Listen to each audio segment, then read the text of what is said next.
कहानी की शुरुआत में हम देखते हैं कि एक भयानक वायरस के कारण दुनिया के अधिकतर लोग ज़ॉम्बी बन चुके थे। तभी हम देखते हैं कि एक एयरपोर्ट पे बहुत सारे ज़ॉम्बीज टहल रहे हैं और तभी उनमें से हम एक ज़ॉम्बी को देखते हैं जिसका नाम आर है। यहाँ पे रह रहे सारे ज़ॉम्बियों को अपने बारे में कुछ भी नहीं पता था कि वह ज़ॉम्बी कैसे बने, वह यहाँ पे कैसे आए। उन्हीं में से एक आर था और उसे भी अपना नाम और अपना इतिहास कुछ भी पता नहीं था। वह बस इतना जानता था कि उसका नाम आर लेटर से शुरू होता था, इसलिए वह खुद को आर बुलाता और बाकी के लोग भी उसे आर ही बुलाते थे। उसके अलावा आर की एक और खासियत है, उसे बाकी ज़ॉम्बीज के पिछले लाइफ के बारे में भी कुछ याद है, बस खुद को छोड़ के। एक दिन आर का सामना कुछ ज़ॉम्बीज से होता है जिन्हें बोनी कहा जाता है, क्योंकि उनके बॉडी के सारे मांस खत्म हो चुके थे। ये ज़ॉम्बीज खुद तो कंकाल की तरह दिखते हैं, पर इनके आसपास अगर किसी भी चीज का दिल धड़क रहा हो तो वह उसे महसूस करके उसे नोच के खा जाया करते हैं। उसके बाद आर कहीं जा रहा है और हम सब उसके चेहरे पे एक उदासी को देख सकते हैं। वह कुछ गहरी सोच में डूबा हुआ है। क्या ज़ॉम्बीज भी सोचा करते हैं? उसके बाद आर चलते चलते अपने एक दोस्त एन के पास पहुंचता है और वह दोनों एक अजीब सी भाषा में एक दूसरे से बातें कर रहे हैं, जैसा कि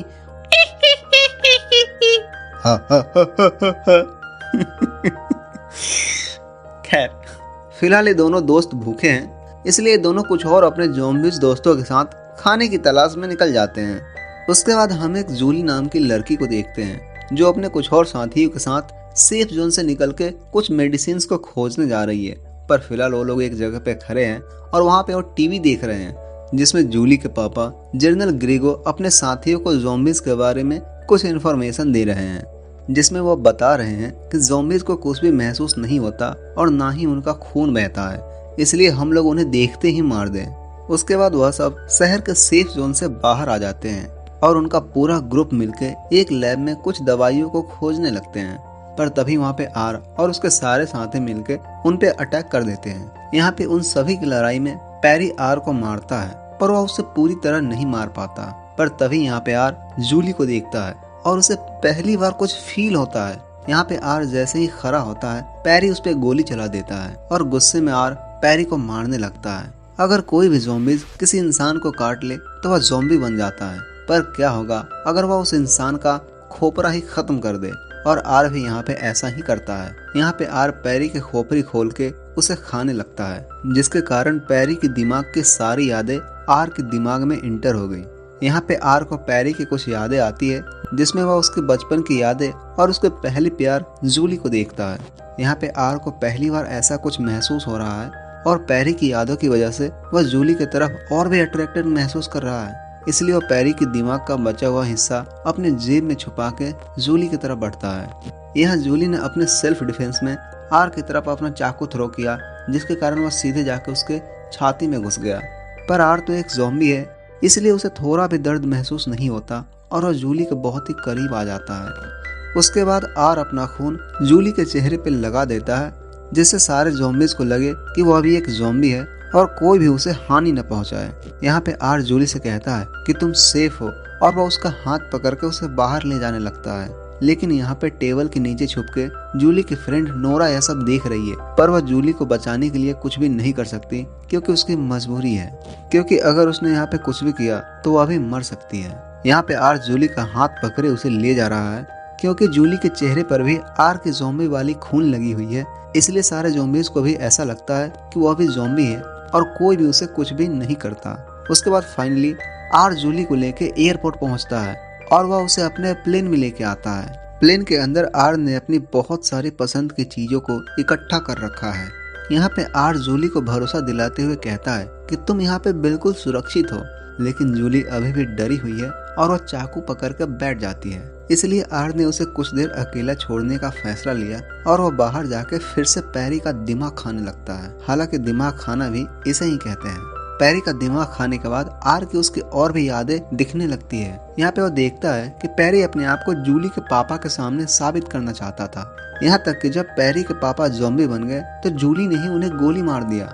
उसके बाद आर जूली के पास जाता है और उसे एक कंबल उड़ाता है और एक बढ़िया सा गाना भी चला देता है, जिससे उसे काफी राहत मिले। और यहाँ पे आर जूली के सामने जाके बैठ जाता है और अचानक से उसका दिल धड़कने और चमकने लगता है और पहली बार आर को उसके दिल की धड़कनें सुनाई देती है। और जूली आर से कहती है कि मुझे भूख लगी है और इसलिए आर जूली के लिए खाना लेने बाहर निकलता है। यहाँ पे जूली को भागने का मौका मिल जाता है और वह जल्दी से प्लेन से उतर के भागने लगती है, पर वह ज्यादा देर तक वहाँ नहीं भाग पाती क्योंकि एक ज़ॉम्बीज़ के ग्रुप जिंदा इंसान की खुशबू को सूंघते हुए वहाँ तक आ गए थे। पर तभी सडनली वहाँ पे आर आ जाता है और वह फिर से जूली के चेहरे पे अपना खून लगा देता है और उसे बिल्कुल ज़ॉम्बीज़ की तरह ही एक्टिंग करने के लिए कहता है। उसके बाद वह उसे प्लेन में लेके आता है और उसे खाना और एक बियर देता है, जिसके कारण जूली को भी उस पर अब ट्रस्ट होने लगा है। यहाँ पे आर जूली से कहता है जब बाहर माहौल ठीक हो जाए तब तुम चले जाना, लेकिन अब तो भाई की दिल धड़कने लगी है, मुझे नहीं लगता कि सच में आर उसे जाने देना चाहता है। उसके बाद वह दोनों एक कार को ड्राइव करने लगते हैं जिसे आर किसी लवारिस घर से उठा के लाया है। खाली सड़क देख के जूली काफी तेज गाड़ी चलाती है और वह आर को भी कार ड्राइव करने के लिए देती है और यहाँ पे आर भी बिल्कुल इंसानों की तरह ड्राइव करता है, हालांकि यह कार भी तो वही लेके आया था। उसके बाद वह दोनों ऐसे ही प्लेन में गेम खेलते हुए अपना टाइम गुजारते थे और यहाँ पे जूली एक मरे हुए इंसान जैसे ज़ॉम्बी से बातें करते हुए अपना दिन गुजारती थी। अब हालांकि एक इंसान के संपर्क में आने के कारण आर भी थोड़ा बहुत बोलने लगा है। यहाँ पे जूली अकेली उस प्लेन में एक ज़ॉम्बी के साथ रह रही है और वह खूब मस्ती भी कर रही है। अब आर का दिल धड़कते हुए काफी दिन हो गया है और वह एक बार फिर से पैरी का बचा हुआ दिमाग का हिस्सा खाता है और उसे उस वक्त का फ्लैशबैक आता है जब वो पैरी को मार रहा था और तभी अचानक से वो अपने पीछे देखता है, तब वहाँ से जूली फिर से एक बार भाग चुकी है। आर जल्दी से बाहर जाके देखता है, तब वो देखता है कि जूली एक घास काटने वाली मशीन से सारे ज़ॉम्बीज़ से लड़ रही थी और बीच में आर इंटरवीन करता है और वह सारे ज़ॉम्बीज़ को मारता है। इसी बीच वो अपने दोस्त एन को भी मारता है। यहाँ पे आर का दोस्त एन उससे कहता है कि जिंदा इंसान हमारा खाना है, पर जूली के केस में ऐसा लगता है कि आर उसकी बातों से बिल्कुल भी सहमत नहीं है। तभी वहाँ पे कुछ बोनी आ जाते हैं और वह आर और जूली पे अटैक करने लगते हैं, लेकिन सडनली वहाँ पे एन आ जाता है और अपनी कार से सारे बोनीस को मार देता है और वह आर और जूली को रेस्क्यू कर लेता है। अब यहाँ पे बचने के लिए जूली के पास कोई भी ऑप्शन नहीं है, इसलिए वो एन पे भरोसा करके उसके गाड़ी में बैठ जाती है। एन उन दोनों को एक बेसमेंट में ले आता है जहाँ वो आर से पूछता है कि क्या तुम इस इंसान के साथ खुश रहोगे। तब यहाँ पे आर कहता है कि मुझे नहीं पता।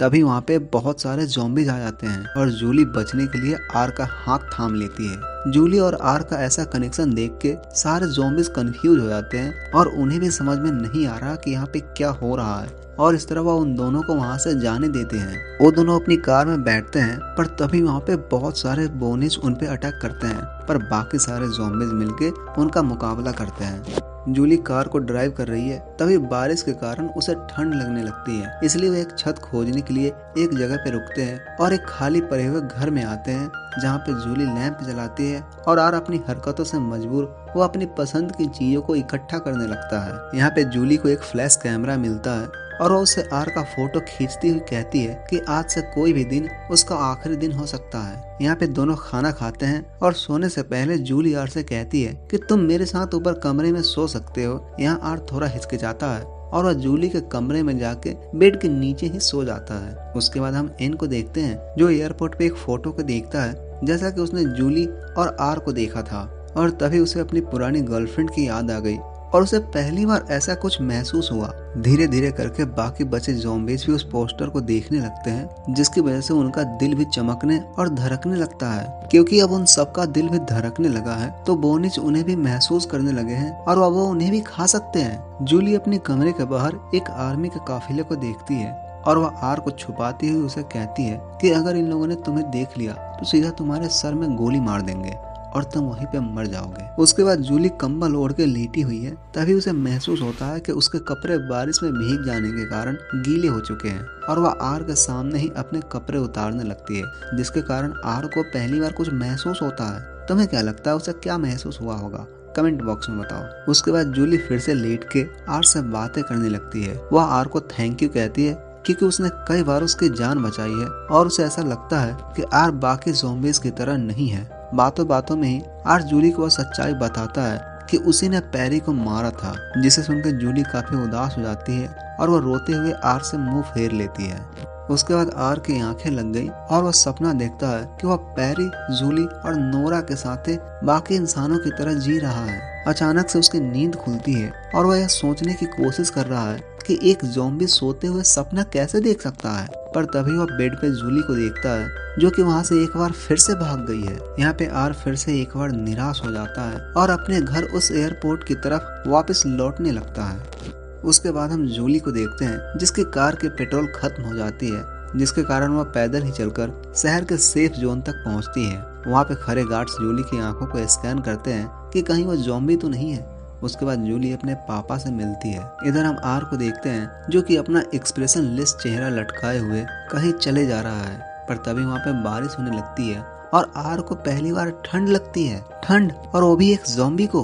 पर तभी वहाँ पे इन अपने बाकियों के साथ भी आर को खोजते हुए वहाँ पे आ जाता है। आर जल्दी से अपने दोस्त को गले लगाता है और वह एक ब्रिज के नीचे बातें करने लगते हैं, जहाँ पे आर उसे बताता है कि वह सपने देखने लगा है और उसे बहुत सारी ऐसी चीजें महसूस होने लगी है जो कि इंसानों को होती है। अब यहाँ पे उनके सारे ग्रुप एयरपोर्ट नहीं लौट सकते थे, क्योंकि अब उनका दिल धड़कने लगा है, जिसके कारण बॉनी उनके खून के प्यासे हो गए हैं। उसके बाद आर पैरी की यादों का हेल्प लेता है और उसकी वजह से वह इंसानों की बस्ती को खोजता है और अपने सारे साथियों को लेके वहाँ पे जाता है। वो अपने सारे साथियों को वहीं पे छुप के रहने के लिए कहता है और खुद जूली को खोजने निकल जाता है। वह बिल्कुल इंसानों की तरह चलते हुए उनके बीच घुल मिल जाता है और फाइनली पैरी की यादों के सहारे वह जूली का घर खोज लेता है। उसके बाद हम घर में जूली को देखते हैं, जो कि नोरा से अपने ज़ॉम्बी दोस्त आर के बारे में बातें कर रही है। रात को जूली बैल्कनी में टहलने आती है, तब नीचे से आर जूली को उसका नाम पुकार कर बुलाता है। यहाँ पे जूली अपने ज़ॉम्बी दोस्त आर को देख के चौंक जाती है और तभी वहाँ पे नोरा भी आ जाती है और वह जूली से कहती है कि इसने सिक्योरिटी को कैसे पार कर लिया, मतलब अब यह ज़ॉम्बी नहीं रहा। उसके बाद जूली आर को अपने घर के अंदर लाती है और आर उन सबको बताता है कि बाकी सारे ज़ॉम्बीज भी चेंज हो रहे हैं, लेकिन यहीं पे नोरा इंटरवीन करते हुए कहती है कि ये सारी बातें जर्नल नहीं समझेंगे।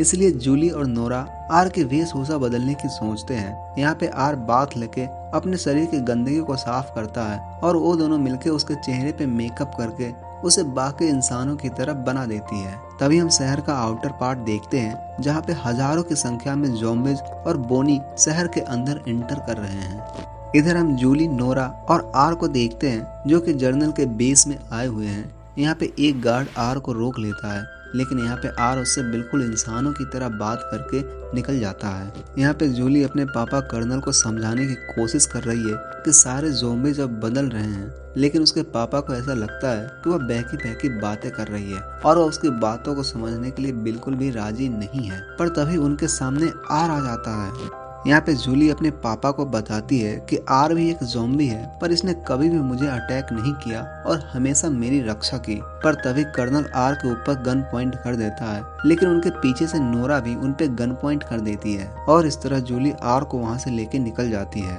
वो दोनों जाके वहाँ पे हजारों ज़ॉम्बीज से मिलते हैं, पर तभी वहाँ पे बोनीज उनके ऊपर अटैक कर देता है, जिसके कारण वहाँ पे ज़ॉम्बीज और बोनी के बीच एक फुल स्केल वॉर हो जाती है। यहाँ पे आर और जूली भागने लगते हैं, तभी उनके पीछे कुछ बोनीज पड़ जाते हैं। यहाँ पे बोनीज कुछ आर्मी पर्सनल्स को खाने लगे, पर तभी वहाँ पे एक ज़ॉम्बी आके उन्हें मारने लगता है और वह एक फौजी की तरफ दोस्ती का हाथ भी बढ़ाता है। उसके बाद वहाँ पे बहुत सारे आर्मी वाले आ जाते हैं और वह देखते हैं कि ज़ॉम्बीज और बोनीज आपस में ही फाइट कर रहे हैं और इसे देख के वह काफी कंफ्यूज है कि आखिरकार कौन किसके साथ है। तभी वहाँ पे एंट्री होती है एन की और वह सारे आर्मी वालों को समझाता है कि हम ज़ॉम्बीज इंसानों के साथ है, जिसके बाद आर्मी और ज़ॉम्बी मिलकर बोनीज को मारने लगते हैं। इधर हम देखते हैं कि आर और जूली को बहुत सारे बोनीज ने घेर रखा है और अब उनके पास बचने का कोई भी रास्ता नहीं है, इसलिए आर जूली को अपने बाहों में लेके सीधा नीचे कूद जाता है और थैंकफुली वह एक पुल में आके गिरता है। यहाँ पे आर का सर जोर से फ्लोर से टकराता है, लेकिन जूली पूरी तरह सुरक्षित है। वह जल्दी से आर को निकालती है और उसे किस करने लगती है। यहाँ पे आर की बॉडी भी गर्म होने लगी और उसकी आंखें भी बिल्कुल नॉर्मल नीली हो जाती है। तभी वहाँ पे कर्नल आर को गोली मार देते हैं, लेकिन उनके सामने जूली ढाल बनकर खड़ी हो जाती है और वह कहती है कि कुछ ज़ॉम्बीज ने इंसानों पे अटैक किया, पर कुछ अभी भी ठीक है और वह बदलने की कोशिश कर रहे हैं। पर तभी जूली नोटिस करती है कि गोली लगने के कारण आर का खून बह रहा है और जहाँ तक उन्हें पता था कि ज़ॉम्बीज का खून नहीं बहता, उस खून को देखने के बाद आर्मी वालों को भी यकीन हो जाता है कि जूली सच कह रही है। उसके खून को बहते हुए देख के जूली के खुशी का ठिकाना नहीं रहता, क्योंकि इसका मतलब यह था कि आर फिर से इंसानों की तरह बन रहा है। और यहाँ पे फाइनली कर्नल मान जाते हैं और वह आर को लेके हॉस्पिटल निकल जाते हैं। गाड़ी में हम आर को देखते हैं, उसके चेहरे पे एक मुस्कुराहट है कि चलो सालों बाद ही सही कुछ दर्द तो हुआ। वहीं हम एक तरफ देखते हैं कि ज़ॉम्बीज और आर्मी वालों ने मिलकर बोनिस को खत्म कर दिया।